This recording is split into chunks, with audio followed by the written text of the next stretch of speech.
Good evening, everyone. So we have a big project for tonight. We're going to try to think together about the mitzvah, the commandment of loving your neighbor as yourself.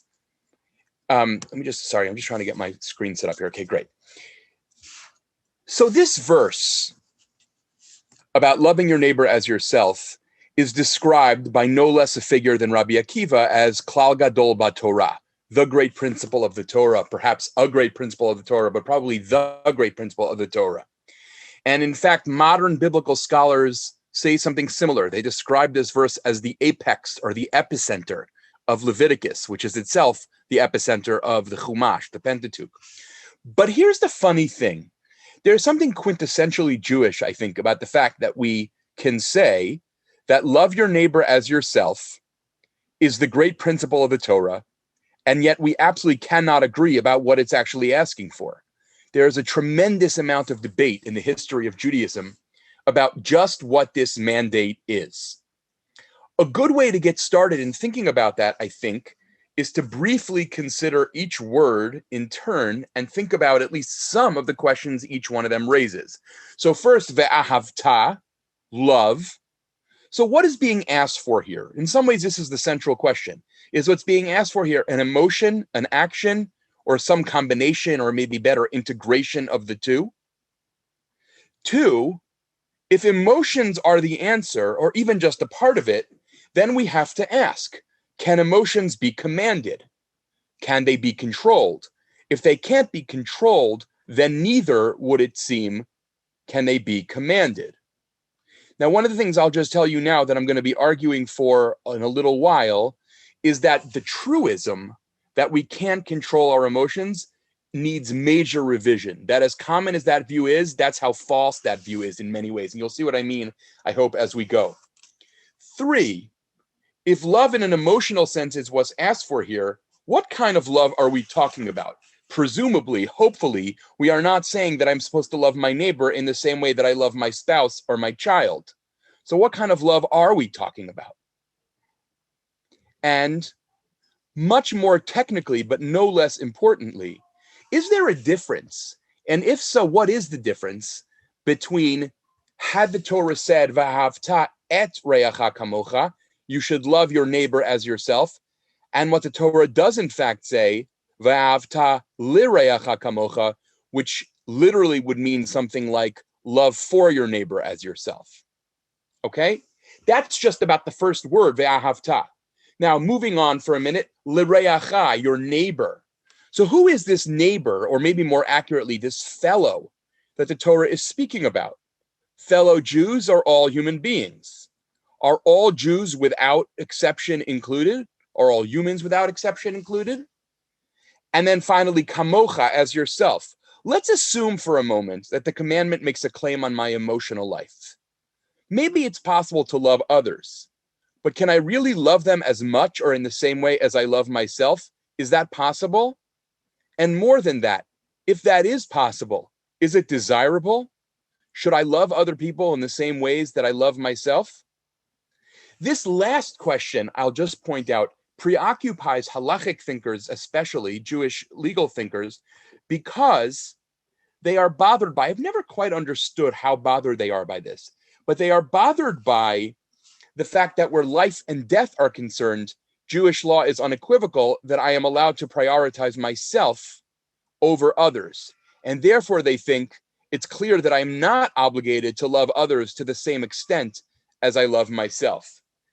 Ilyana, if you could post the sources now, that would be great. I just want to show you a little bit where this comes up. Just hang on for a second while Ilyana gets this up.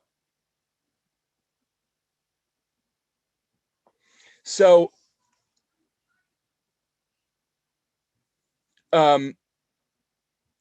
you have here, of course, first the verse, you shall not hate your brother in your heart, but rather set your neighbor right, reprove them, but incur no guilt for them. Do not take revenge, lo tikom v'lo titor, do not or bear a grudge against members of your people. Ve'ahavta l'reacha kamocha, love your neighbor as yourself, I am God. Now, right below that, you have the famous quote of Rabbi Akiva that this is the great principle of the Torah. Scroll down, Eliana. Thank you. So, okay, so you should love your neighbor as yourself. This is the great principle of the Torah. Now, this whole list of questions that I have articulated here could keep us occupied, I think, for a few months. And what I want to do tonight is focus on the first one, the ahavta. How's this for cheap free advertising for myself? In my book, I spend a great deal of time on the reacha part, who is included in the mitzvah, and the relationship between the particular and the universal in Jewish life. But for tonight, I want to focus on the meaning of this commandment of love. So what I would like to try to do is work backwards and begin with modern Bible scholarship and then work our way back to see the way the tradition already debated the things that modern Bible scholars debate in the present day. Okay? So actually, one of the things I'd like to do before I get started with that is just to ask you, if I stopped you on the street and said, love your neighbor as yourself, what is the love that's being asked for? What might you say? Let's just load the chat box with what people think. Don't respond to each other at this point. Just, is it an emotion? Is it an action? What is the emotion? What's being asked for? So let's just see what people come up with. Okay? So with that, let's turn to the view that love is primarily an action. So I'm looking here at a Bible scholar named J. Sklar. This is source number 3 at the bottom of your page. He says this: love is not first and foremost a feeling, but an action. In this context, such love means a person is to forgive a neighbor's wrongs as quickly as his or her own. More broadly applied, it means a person is to show others the same practical care he or she shows him or herself. Okay, now, I just want to point out 2 problems here. Okay, first, if you have the assumption that an emotion can't be commanded, then saying that love is first and foremost an action doesn't solve your problem. You would have to say love is only an action. The moment you leave the door open for love to also be an emotion, you are back being forced to confront the question of, can emotions be commanded? And by the way, the choice here is very odd, the choice of an example, because to forgive is hardly only an action. To forgive in some deep substantive way is also to make a deeply emotional move, right? It's a deeply internal posture or response to someone. So Sklar's argument here is, I think, somewhat weak, right? It doesn't solve the problem of, can emotions be commanded? And it also gives an example that seems to undermine its own argument. And then if you turn to Jacob Milgram, the man who knew more about Leviticus than anyone ever, pretty much, I am going to take a risk here and say that I think his comment here is also quite problematic. He says, how can love be commanded? The answer is simply that the verb ahav signifies not only an emotion or attitude, but also deeds. Once again, if you want to solve your problem, I think you have to say the answer is simply that the verb signifies only deeds. The moment that you say it signifies also deeds, meaning that it also signifies emotions, you have to deal with the problem of, can emotions be commanded? Now, at the other end of the spectrum, you see Roy Gain, contemporary evangelical Christian Bible scholar. He says the following: remarkably, this law controls an internal attitude that is in your heart. This is referring to the beginning of that unit. Lo tisnat achicha bilvavecha. You shall not hate your brother in your heart. No human legislative body would dream of formulating such a decree, because not even the FBI with the latest surveillance technology can enforce it. You pardon his flip language here. What bothers him here is you can't command an emotion, not necessarily because you can't control your emotions, but because no legislator could ever know whether you were fulfilling the law. Okay? So, okay, that's his argument. The Lord, he says, God can hold people responsible to love rather than hate or covet because God's perception penetrates human thought. Okay? In this contrast between love and hatred at the heart of Leviticus 19, the divine legislation reaches behind superficial action to its cognitive and emotional driving forces. The cognitive and emotional driving forces, I think, is a reference to the Hebrew word lave. Lave, unlike we tend to use lave, heart, to refer to emotions, and mind to thought. In the Bible, I would argue very strongly, lave refers essentially to the center of the self, including both cognition and emotion. So here you have a different view, right? You saw Sklar and Milgram say, love your neighbor as yourself is about action. Act lovingly. Whatever you take that to mean, we'll get there. But here you see Roy Gaines say, no, I don't think that's right. Actually, love your neighbor as yourself reaches all the way inside to my internal posture, how I relate to others internally. Now, we move from there to Samuel Ballantyne, another contemporary Bible scholar, who here I think here I'm just giving my cards away, I think is clearly right about this. He says the following: the word love implies both attitude and act. One must not only feel love, but also act in ways that translate love into concrete deeds. Now here, I'm going to make a suggestion. Ballantyne is a Christian, and therefore he writes the sentence like this: one must not only feel love, but also act in ways that translate love into concrete deeds. Were he Jewish, writing for a contemporary Jewish audience, he would say, one must not only translate love into concrete deeds, one must also actually feel love. Right? That goes back to my discussion from last Monday night about the misrepresentation of Judaism that has been so internalized by contemporary Jews. So our impulse is often to say, oh, it must refer to deeds. Right? Whereas the caricature or simplification of Christianity, that it's about inwardness. So he says it's not just inwardness, it's also outwardness. If you're speaking to a Jewish audience, you might want to say it's not just outwardness, it's also inwardness. And then he goes on to say, just as one expresses love for God through active obedience to God's commandment, so one must demonstrate love for others by reaching out to them with tangible deeds of compassion and concern. Okay? So what Ballantyne essentially does is say, let's not choose between action and emotion. Let's say action and emotion. Now, here I want to stop, and this is where I think it gets interesting and complex. We, unless we are a certain kind of intellectual historian for a living, rarely stop and notice the fact that our understanding of the emotions is socially and historically located. That is to say, like, for example, the way we think about love is hopelessly, for good and for bad, influenced by the Romantics. If you lived before the Romantics lived, the way you would think about love would be radically different. I am not totally sure about this. However, I suspect that the insistent dichotomization between emotion and action may well be a distinctively modern development. The very idea of a stark wall between what I feel and what I do may well be totally foreign to the Bible's own worldview. That is to say, when I say love is an emotion or an action, a biblical author would say, yes, exactly. That's exactly right. It's an emotion and an action. I think another way of saying this is that in the ancient world, it is not really clear to me that emotions were ever purely internal. And if you want to sort of think about that for a minute, you can take a step back and say, imagine someone says to you, I feel lots of compassion for someone, but I don't ever do anything about it. It's just a feeling.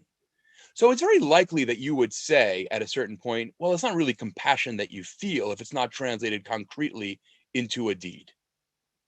Okay. By the way, for those of you interested about this question of emotions before and after Romanticism, I'm happy to send references to the Bible scholar Jacqueline Lapsley, who I think has written about this quite beautifully and powerfully. But now let's wait and let's pause and ask, how could emotions be commanded? How can Roy Gain say what he's saying? How can he say that Vayikra is reaching in to make a claim on my internal state? The argument, I think, is familiar. Emotions, we say, can't be controlled, so we can't be held responsible for them, in which case they can't be subject to command. Rambam, in a different context, Maimonides, makes this point very emphatically. It would make no sense, he says. It would render Torah entirely incoherent as a project if we were commanded about and held responsible for something we have no control over. But here's my question. Is it really true that we can't exercise control over our emotions and that we are not responsible for them? What I want to argue is that we have far more control over our feelings than we tend to think or like to admit. The notion that feelings are totally beyond our control is so widespread that it's regarded as a kind of truism in our culture, but I think it's also obviously false. Let's take, for example, a truly crude and intentionally crude, so I apologize in advance for this, a crude instance of something that could happen. You run into your friend who says, I just saw someone bleeding to death on the street, but I didn't really care. What can I do? I'm not responsible for my feelings. Or another, I just witnessed an infant being ripped from its mother's arms, but I was not affected by it. But what can I do? I'm not responsible for how I feel. Most likely, to understate the point, we would judge a person who said this negatively. We would judge them, that is, for failing to register an emotionally appropriate response to the horror they had witnessed. We would regard that failure as a moral defect. And then, in some ways, all the more so, consider the converse. I'm not sure it's a converse, whatever this is, the flip of this. Again, crude cases. I just saw someone being beaten on the street, and you know what? I kind of enjoyed watching. What can I do? It's just the way I feel, and I have no control over that, etc., etc. I enjoyed watching an infant being ripped from its mother's arms because I found that kind of power really titillating, right? You would no doubt say that such a person deserves opprobrium, deserves to be judged negatively, to put it mildly, for the feelings that they had. These are obviously and intentionally chosen extreme examples, but the reason I've chosen them is that they reveal, I think, quite clearly that we don't actually really believe that people don't bear any responsibility for their emotions. We don't believe that. Consider far less extreme examples. Let's scroll down, Ileana, to, this is a paragraph I wanted to share with you from the American philosopher Nancy Sherman. Nancy Sherman has nothing to do with anything Jewish, but this is a very important essay of hers, in my opinion, about moral philosophy. She says the following. We often hold people morally responsible for their emotions. We praise individuals for their compassion, think less of them for their ingratitude or hatred, reproach self-righteousness and unjust anger.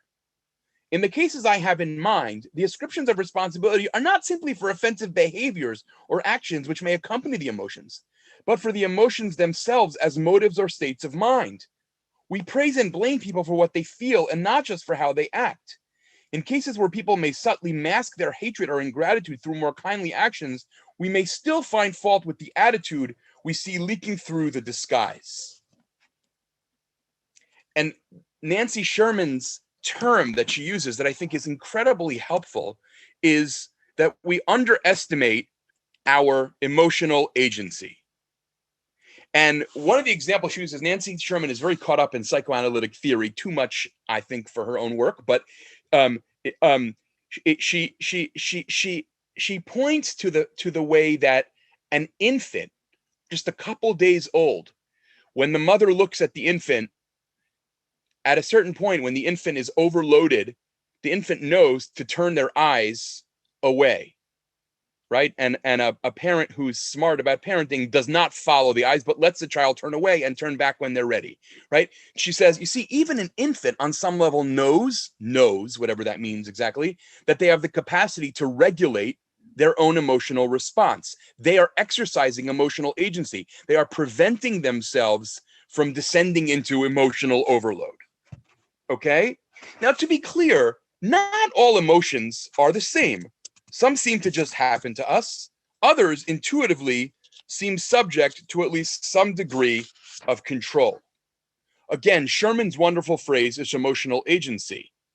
In other words, to put it in a different way, more technical philosophical language, emotions are not purely passive receptivities, right? Rather, we are agents to some degree over them. Now, just to be clear, and I'm obviously simplifying, the literature on emotions in philosophy and in neuropsychology is just endlessly vast, especially in the last 30 years or so. But I think this point here is really quite crucial. We obviously aren't agents in our emotional lives in the same ways we are in choosing to do simple physical actions. I can't choose to care about Mona Fishbane in the same way that I can choose to open the refrigerator. They are different in some fundamental way. So in what ways do we exercise agency in our emotional lives? Sherman, like many philosophers before her, appeals to Aristotle. But you can find versions of this in the history of Jewish thought as well, often, though not always, influenced by Aristotle too. We can't simply choose to care about someone in a particular moment in time, but we can indirectly contribute through previous actions and habits to our emotional dispositions. We can train ourselves, prepare ourselves to feel in certain ways. The late Rabbi Louis Jacobs puts this very well in one of his lesser known books. Emotions cannot be turned on like a tap, but they can be cultivated. And in my own writing, this has been a major theme, this notion of cultivating certain emotions, which again is fundamental to Aristotle and the Nicomachean Ethics, and through him in all kinds of other places in both Jewish and Muslim thought.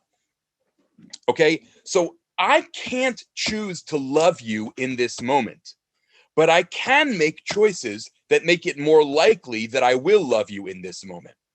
I can't decide to feel compassion for Mona right now, but I can make all kinds of decisions that make it more likely that I will feel compassion for Mona when Mona needs me to feel that. There's a very almost like simple, I love this because it's so simple.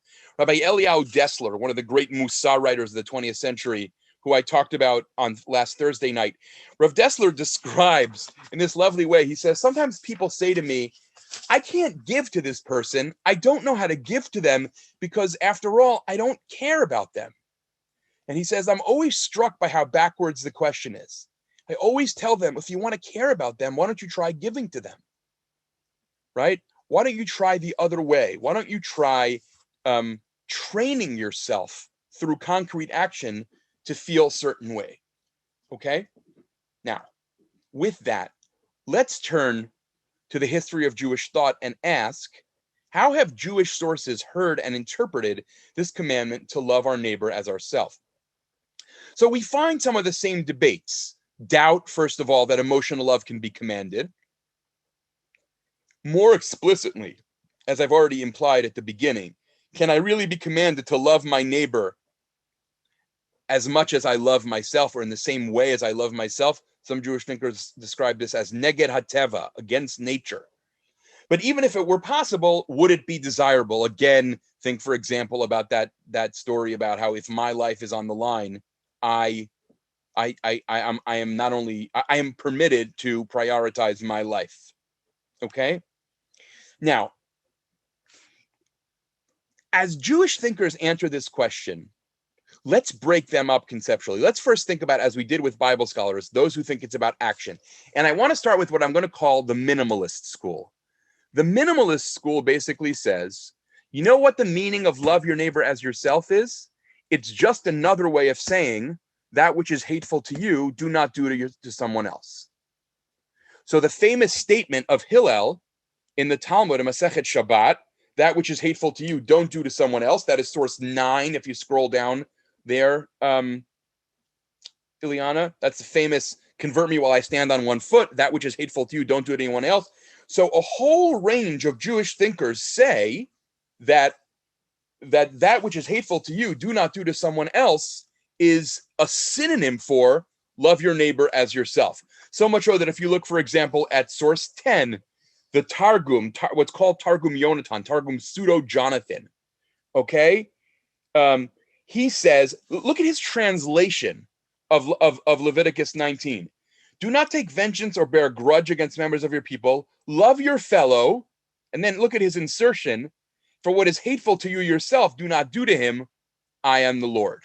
You have this marriage of this negative, don't harm someone, don't do to them what you wouldn't want done to you, with the understanding of love your neighbor as yourself. Now, here's the thing. We would obviously be living in a much, much, much better world if no one ever did anything to someone else that they wouldn't want done to them. I mean, obviously, I hope. That is not a small thing.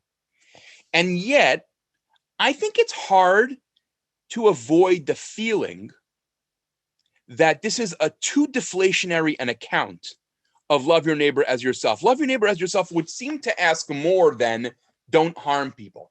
It seems, it strikes one that the demand is greater and more far-reaching than that. So that, what we have so far, we can say is love your neighbor as yourself, negative action. That is to say, don't do. We could call it almost it gets translated as a mitzvah lo taseh, as it were, right? A negative commandment. When we move to Maimonides, we see that love your neighbor as yourself appears, at least in some places, to be understood as a deed, and yet here the deed is positive. So look what he says. In the interest of time, I'm just going to read this in English. It is a positive commandment of rabbinic origin to visit the sick, to comfort mourners, to prepare for a funeral, to prepare a bride, to accompany guests, to attend to the needs of a burial. And then he goes through a whole bunch of examples of what we do in helping tend to the dead. These are deeds of kindness that one carries out with his person. That is to say, not just with your wallet, but with your very self. And they have no limit. Even though all of these commandments are of rabbinic status, they are mitzvot derabanan in rabbinic lingo, they are included in love your neighbor as yourself. And then he explains his principle. All of the things that you would want others to do for you, you do for your brother in Torah and the commandments. And in another lecture, I would talk about what your brother in Torah and the commandments actually means here. But here's the thing that's really striking. He started out with a list, which are all about more or less what we would usually think of as chesed, gemilut chasadim, the rabbinic notion of chesed, visiting the sick, comforting the mourners, etc., etc., etc.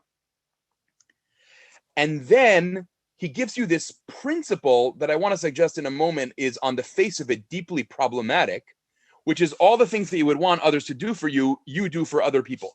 Now, I'm going to consciously interpret this text in an almost idiotic way for a minute, just to make a point. He cannot mean what he says. All the things that you would want others to do for you, you do for your brother in Torah and the commandments. Let's assume I have a friend who is a multi-billionaire who lives in a magnificent estate with 47 bedrooms and 49 and a half bathrooms. And I go to their house to visit them, and I say to myself, you know, I would really like him to hand over the deed of this house to me. By a literal close reading of Maimonides, I am now obligated to go home and hand over the deed to my house to them, because that which I would want others to do for me, I am here told I have to do for them. So that obviously can't be what Maimonides means. It just can't be, right? Because it's not crazy. I wish that, somebody on this call would empty out their bank account and write it all over to me. So I have to, after this session is over, empty out my bank account and write it all over to them. That can't be. So, in the 19th century, Rabbi Yaakov Tzvi Mecklenburg, one of the most famous Bible scholars, commentators in the 19th century, he says something effectively that I think is very, very, very smart. He says that what Rambam means is not anything that I would want you to do for me, I have to do for you, but rather anything that I would want you to do that I could legitimately expect you to do, I have to do for you. Anything that I would be disappointed in you for not doing, I have to do. If I would expect you to visit me, if God forbid my sibling died, then I have to visit you when your sibling died. If and now fill out your examples as you will. Anything that I would legitimately want you to do for me, I have to do for you. Now notice, because I want to come back to this, that this is really being interpreted here as if love your neighbor is at some level about members of your community, friends, acquaintances. It's not the far off other, at least not here. Okay? And then what Haktava Kabbalah, which is his commentary, what he does is really interesting. He makes a list. He makes a list of all of the things, or I don't know, it shouldn't mean all of the things, of many of the things that I can legitimately expect a friend to do for me that I must therefore do for them. And the truth is, I cheated here a little bit because the list includes things that are emotional and not just actional. Like when he says, for example, in number 1, Sheyohavoti be'emet velo biziyuf. He should truly and sincerely, Sheyohavoto, sorry, be'emet velo biziyuf. He should truly and sincerely love him. He should, number 4, he should share in my sorrow. Right? These are actions, but they're also more than actions, right? Certainly, sincerely love me is a claim on my emotions, right? As opposed to act lovingly towards me. So I cheated a little. This is actually kind of a blurring of the line between emotion and action. But the point here is he's trying to come up with a list that is illustrative of what are the kinds of things that I expect a friend to do for me that I therefore can be expected to do in turn for a friend of mine. Now, I want to actually, let's just look at this list for a minute because it might be useful, right? He should truly and sincerely love him. He should always treat me with respect as is appropriate, because this is one of the most fundamental claims of all of Jewish ethics, the insistence on human dignity, right? He should seek after my well-being. He should share in my sorrow, empathize with me, help me.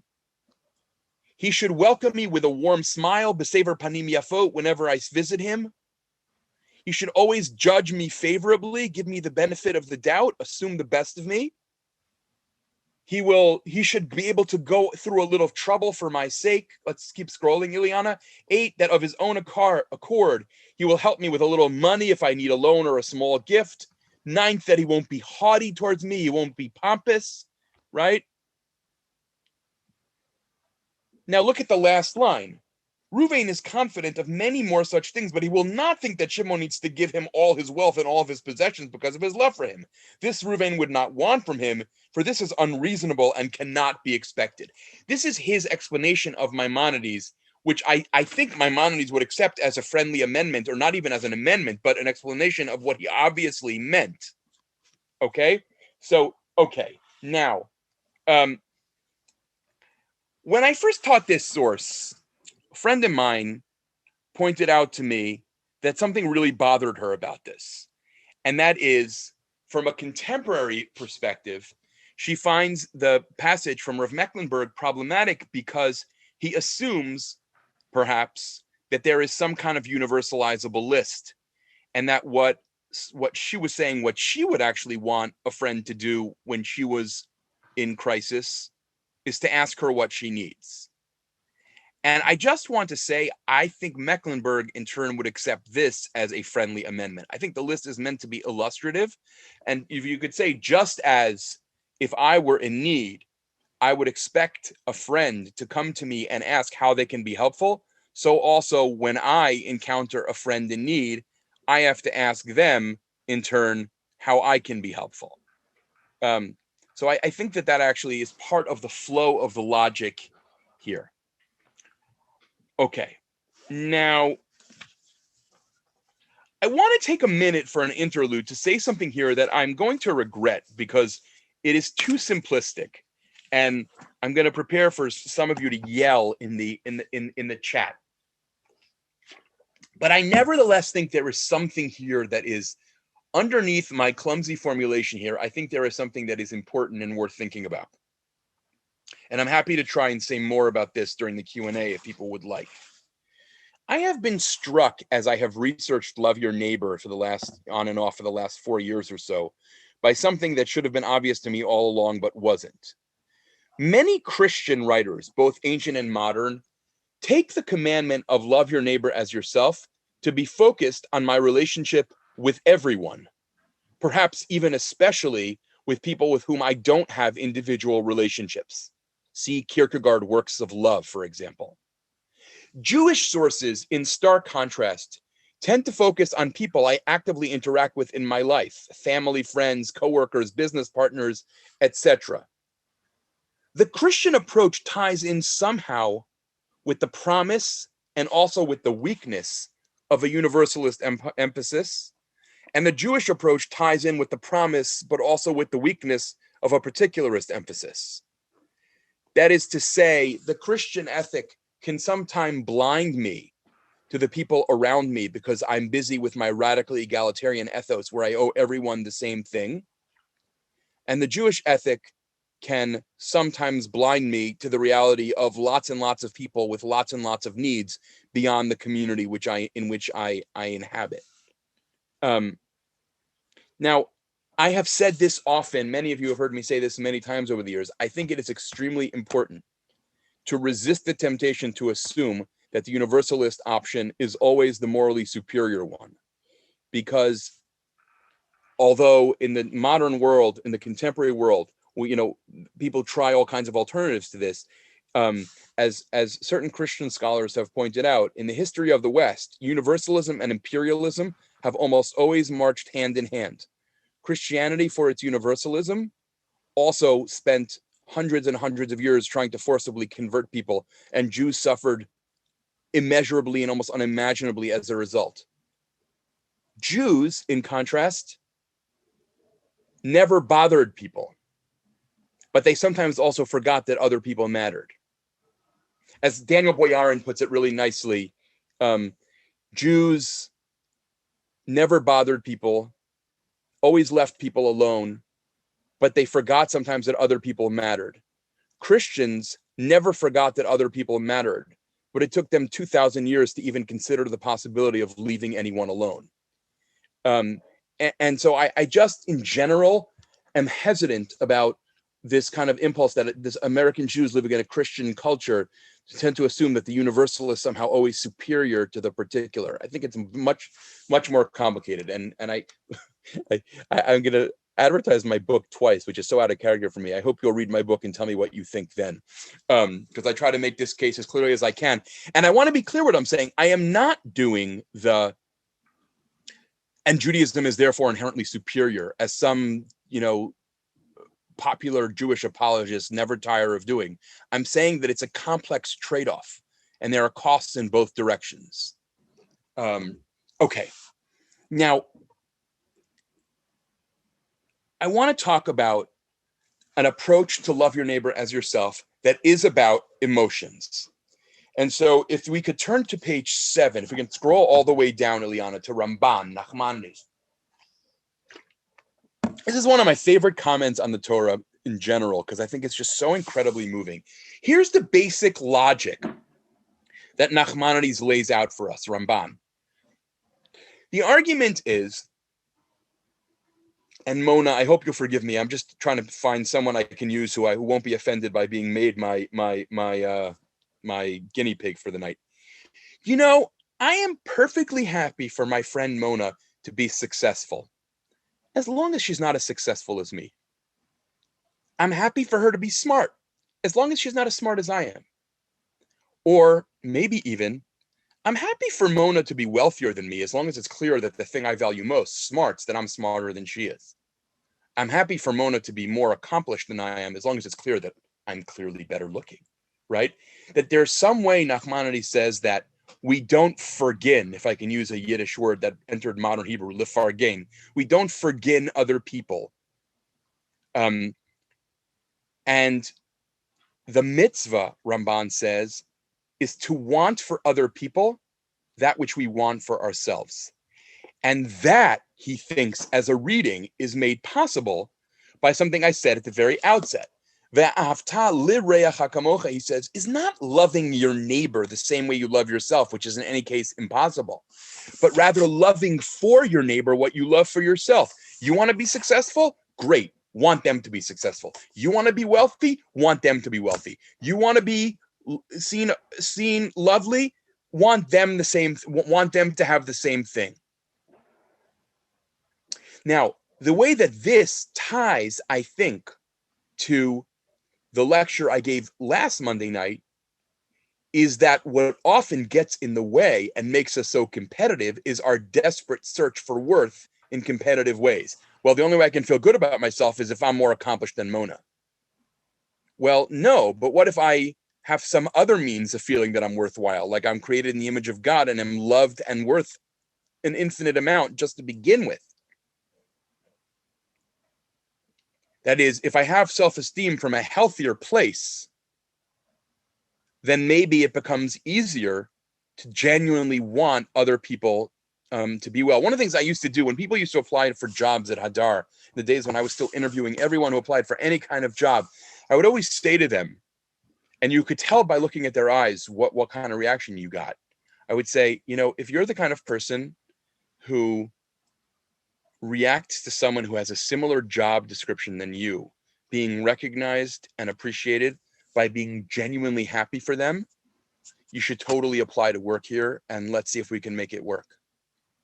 But if you're the kind of person who responds to people who have a similar job description and who are recognized by being consumed with jealousy, I can think of about 1,000 Jewish organizations where you'll fit right in. But that's not what we're trying to do here. And I don't think I actually was aware of this Ramban when I used to say that, but I think that's what Ramban is saying, and it's actually quite profound. So let's look at his words inside for a minute. I'm going to read in Hebrew and translate. Okay, V'tam ve'afta l'reacha kamocha, and the meaning of love your neighbor as yourself, haflaga. This is hyperbole. It's impossible for a person's heart, to love their neighbor in the same way that they love themselves. Ve'od, and more, Rabbi Akiva came along and said, your life comes first. Remember, I talked about how that keeps coming up. Ella, says Ramban, rather, mitzvat haTorah sheyohav chavero b'chol inyan kasher yohav et nafsho b'chol hatov. The meaning of the Torah's commandment is to love for your friend all of the good that you love for yourself. V'yitachen, he says, and it's possible, but avur shelo amar ve'afta et reacha kamocha, it doesn't say love your neighbor as yourself, v'hishva otam b'milat lireacha, but rather says for your neighbor. Okay, and I'm going to skip for a minute, just in the interest of time, to the middle of the third line in the Hebrew. Because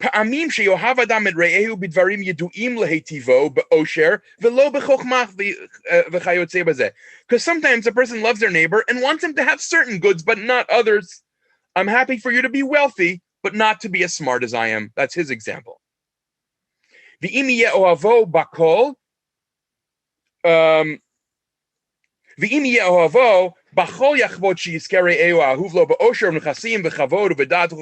you love for your neighbor as you love for yourself, you have to want them to get all the things that you do. But sometimes what a person will do is he'll want the person to get all of the things that he has, but to a lesser degree than he himself has them.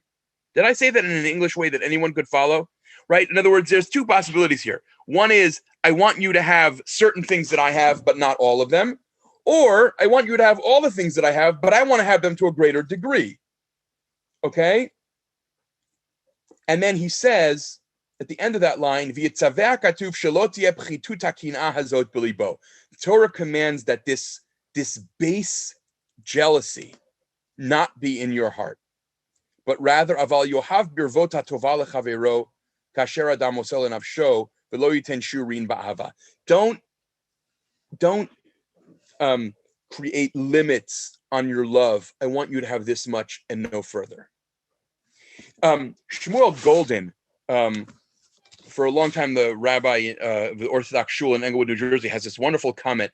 He says, Ramban takes the mitzvah of love your neighbor as yourself and moves it from the impossible to the merely extraordinarily difficult. which I think is a very astute comment. But Ramban is here offering, I think, a vision of the spiritual life. I mean, I know that's a kind of grandiose way of putting it, but I think that's really true. How do we cultivate the kind of self that is not jealous,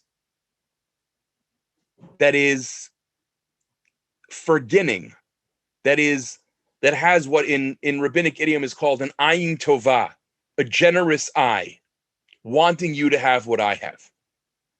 And how much is our culture in so many ways not set up to value that, let alone to instill it? Okay. Now, I want to say two last things here in concluding. One is that I wanted to share with you a line from a rabbi named Elimelech Bar Shaul, who was the chief rabbi of Rehovot in Israel for a long time. And Eliezer Bar Shaul wrote this book, his 2-volume collection called Mitzvah V'Alev, that I think very few people have ever looked at. Mitzvah V'Alev, the mitzvah and the heart. And he says something really interesting, which is that what do we mean? What does Rabbi Akiva mean when he says that love your neighbor as yourself is klal gadol b'Torah, is the great principle of Torah? He says, life is made up of 1,001 interpersonal interactions. So much so that it is possible at a certain point to lose sight of what is supposed to be the animating principle that kind of like drives my entire relationship with other people. He says the meaning of love your neighbor as yourself being the great principle of the Torah is that is the sort of the default that explains everything else and that keeps me on the straight and narrow, right? What it means to be the great principle of the Torah is, if I had to sum up the ethos of Torah, I would sum it up in those words. Okay. Now, what kind of love are we talking about? I have been playing around in recent years with this thought that I offer with some degree of trepidation. Nell Noddings, in her book about care, her classic book, feminist educational philosopher, Nell Noddings argued in 1984 in her book, for some reason the title of that book is escaping me. Is it On Caring or On Care? I'm sorry, someone who knows that. Can you just, this is just slipping my mind right now. Nell Noddings argued that what matters most is caring for.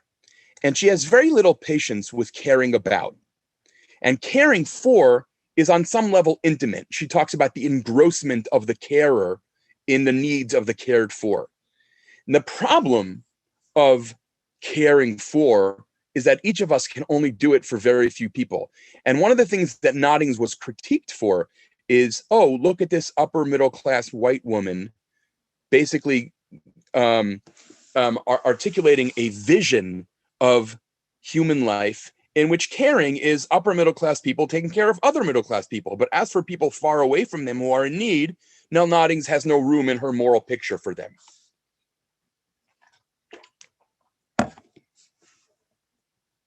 "18 years later, Nell Noddings publishes another book and she says, I think I've got it now.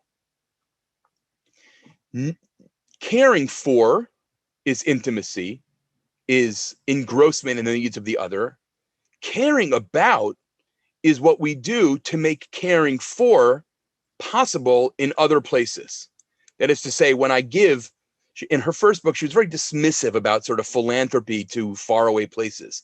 And then she says, no, I think what I understand now is that I, living here, can care about people who are living in an area of the world where they are struggling with poverty. And what I'm trying to do is to create settings where they can be cared for and not just cared about. I have wondered whether love your neighbor as yourself, whether we should consider that the mitzvah there is constantly working on expanding our sense of what we care about. The philosopher Harry Frankfurt talks about how the self is defined in important ways by what it cares about. And how far can we push the boundaries of who we care about? We may not be able to care for in a direct way that many people. that we can work on caring about them and living our lives accordingly. Obviously, I could spend hours and hours trying to unpack some of what I mean by this, but I'm going to leave it there for now. One last point, and this I think is really fun to think about. Some Protestant Bible scholars, commenting on love your neighbor as yourself, essentially say it's not doable, and that's the point. We are capable of less than we think. After all, isn't that what Luther taught us about the law? The law is there to teach us what we can't accomplish and that we need to be saved by grace. Jews, in contrast, tend to say it has to be doable even if it's very hard, and that's the point. We are capable of more than we think. Many of you who have studied with me before know that I am deeply skeptical of incredibly essentializing statements about the difference between Judaism and Christianity.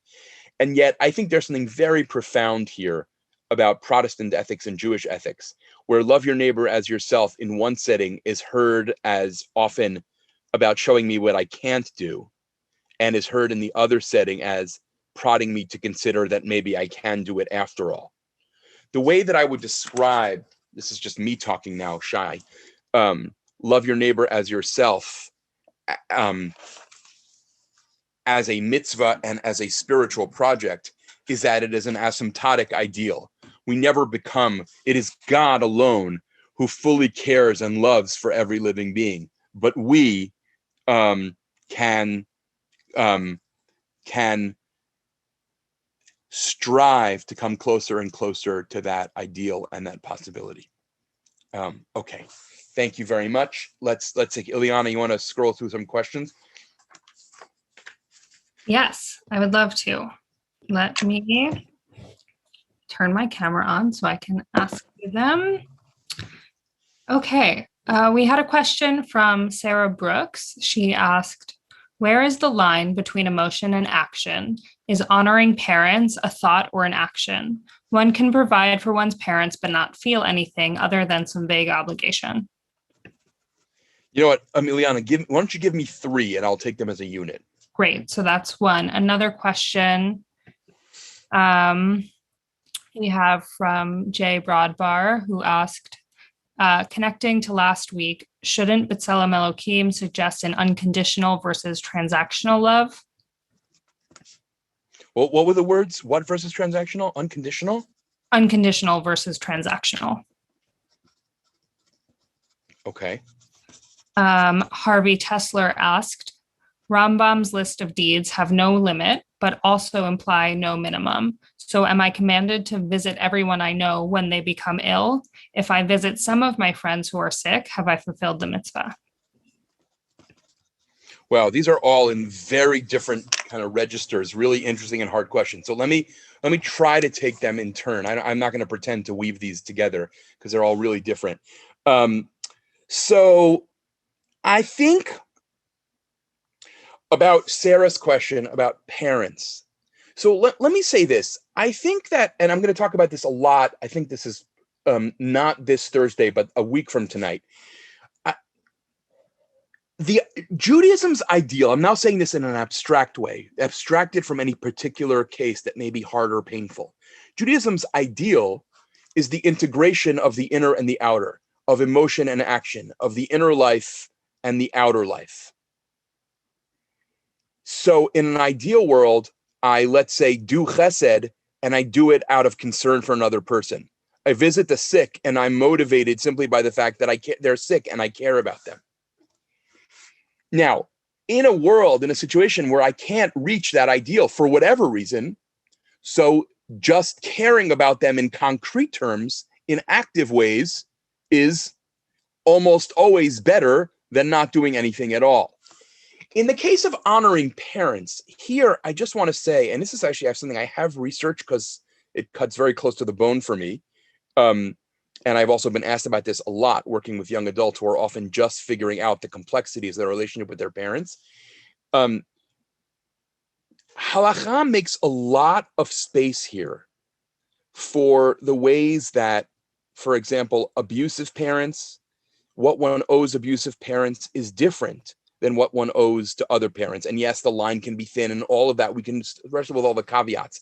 But I think there are times when just caring for someone in concrete physical ways is actually enough. And there are even times when separating oneself and severing oneself from parents is necessary.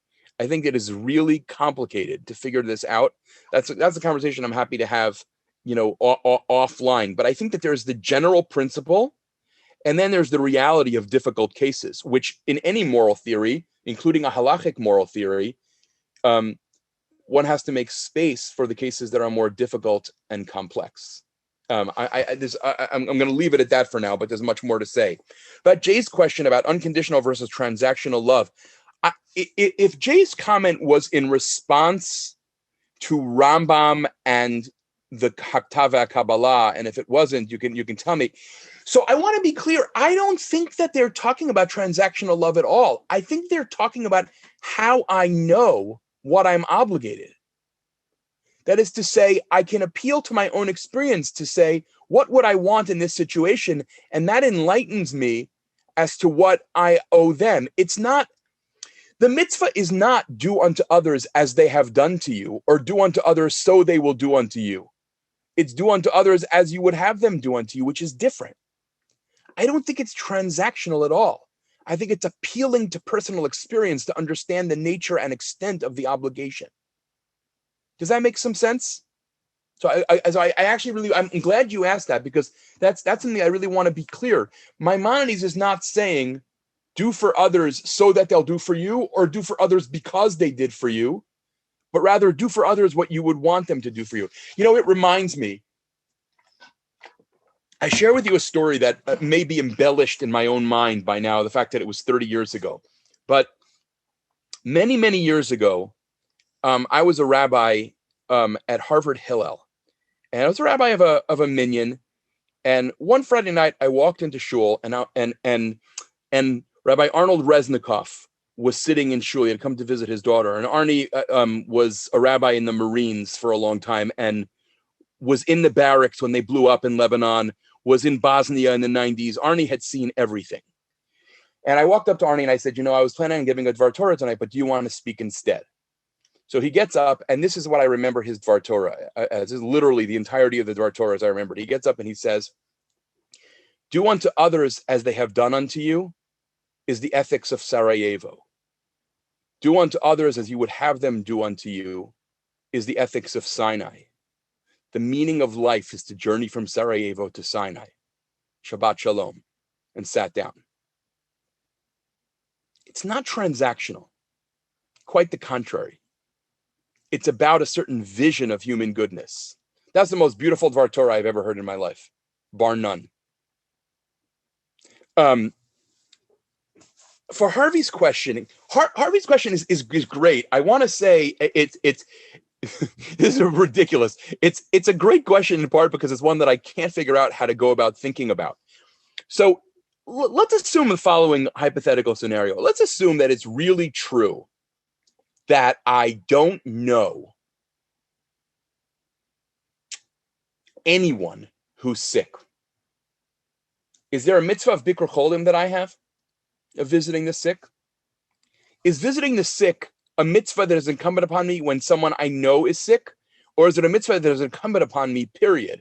And so if no one I know is sick, I should go visit strangers in the hospital who have no one to visit them. The answer to that question is, I don't know how to answer it. I think it leans towards B, but I haven't researched this well enough yet. So it's a little bit of a non-answer.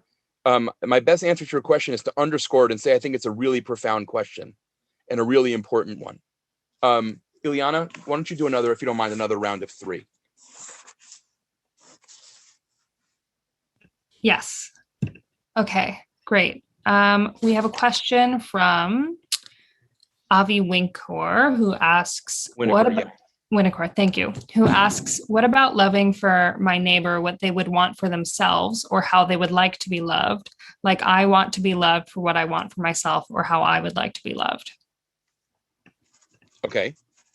And then we have a question that I believe was Danielle Shields, but I lost the name here, which was, how can we fulfill the mitzvah to love our neighbor as ourselves when our neighbors are people who hurt us and or even are potentially abusive without becoming complacent with maltreatment / abuse, and thereby perhaps compromising love for ourselves. Okay, great. One more, if you have them. Yeah. Reuven Wiener asked, are the verses of source 1 to be read as a unit? And if so, is the act or mitzvah of reproving how one loves one's fellow?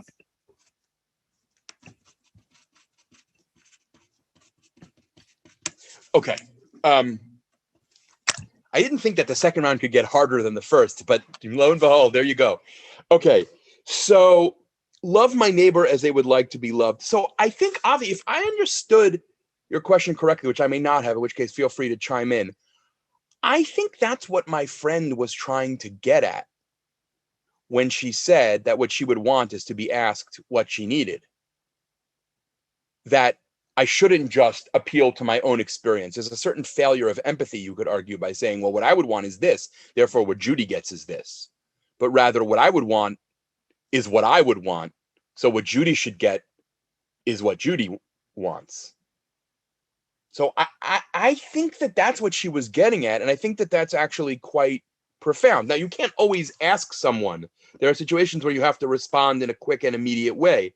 But I think, I think, unless I misunderstood, Avi, that I think is my friend Shani's interjection here, or intervention, if you will. Okay? Now, when our neighbors are abusive, so this is... I think what I am inclined to say here is that on the one hand, the tradition has places where it gives expression to anger at people who are hurting people, and even at times for imprecation, for cursing them. Like you have psalms that are psalms of rage at people, which are really interesting to wrestle with. But I think that you can say that thrust in Jewish ethics is, based on these very verses in part, don't bear grudges, don't seek revenge. You don't have to make yourself vulnerable, but you can still find ways, for example, in Ramban's language, of wishing people well. I had a friend. She was raised a Southern Christian, which may tell you something about where this came from. But I found it actually, at first I found it very grating, and over time I came to find it very moving. Is that whenever she would tell me about someone who had hurt her feelings, she would say, bless his heart. And when she first said it, I thought, it's just so like nauseating and saccharine. And then I realized it was totally sincere. She was praying for his healing. And I think there's something very profound about that. I'm sorry, actually, that in this series, I'm not doing it. In my book, I have a long chapter about whether Judaism believes we have to love our enemies. And one of the things that I talk about is, at minimum, Jewish ethics, I think, is clear. And I know I'm swimming against the tide here, but is clear that we're ideally not supposed to hate our enemies. And anyone who wants to talk about that, I'm happy literally to find another time to talk about that, because I feel incredibly strongly about these sources. And I think they're really, really interesting. So what I would say is, it depends what you mean by the question of when our neighbors are abusive. We are not only not required, we are not permitted to make ourselves available for further abuse. But perhaps we can still wish good things for people. There's obviously, again, much more I could say. Now, is tochacha ahava? That's the question, the last question. Is reproving how I express my love? I think that a reading of these verses that is more plausible is that reproving people is how I avoid coming to hate them. That is to say, lo tisna et achicha bilvavecha, you shall not hate your brother in your heart. but rather tell them when they've hurt you. Tell them when they've hurt you, or tell them when they've gone astray, so that it will not fester as hate. And then, lo tikom velo titor, you shall not bear a grudge, right? Ve'ahavta, which I would translate here, I'm somewhat emphatically as, but love your neighbor as yourself. The vi there is contrastive. Rather than bearing a grudge, you should love.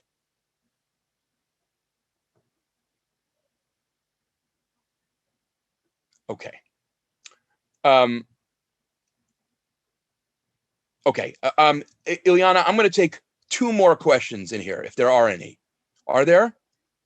I also should say, I did something before that it was not sufficiently careful, which is that I elided talking about Lutheran readings of Leviticus with Protestant readings of Leviticus. So I sort of want to be clear, it's Lutheran readings, not all Protestant readings that I was talking about. Not all Protestants are quite as convinced that you break yourself upon the law quite like Lutherans are. And frankly, not all Lutherans are like all traditional Lutherans are. So I should have been clearer, the Jewish versus the Lutheran, as opposed to the Jewish versus the Protestant. I'm sorry. By the way, I just saw going on the bottom of my screen something about bless your heart being sarcastic. I promise you this person was not saying anything remotely sarcastic. It was actually deeply felt. I guess it's all about the tone, right? Different people probably mean different things. Okay, Ilyana, is there any more that you wanted to throw my way? No, we're done. Okay, so I hope that I've given you something to sit with here. I guess I just want to leave you with this question, a kind of like internal pondering question of what would it take in our own lives to move to the place of being able to fulfill what Ramban talks about, to really genuinely wish others flourishing in every possible way. And what is it in our culture that actually works against that? And how can we ourselves, and for those of us blessed with raising kids, how can we kind of counterculturally resist that and raise kids who are forgiving of others, who are really genuinely delighted in the delights and successes of other people. Thank you all very much, and I hope to see you on Thursday.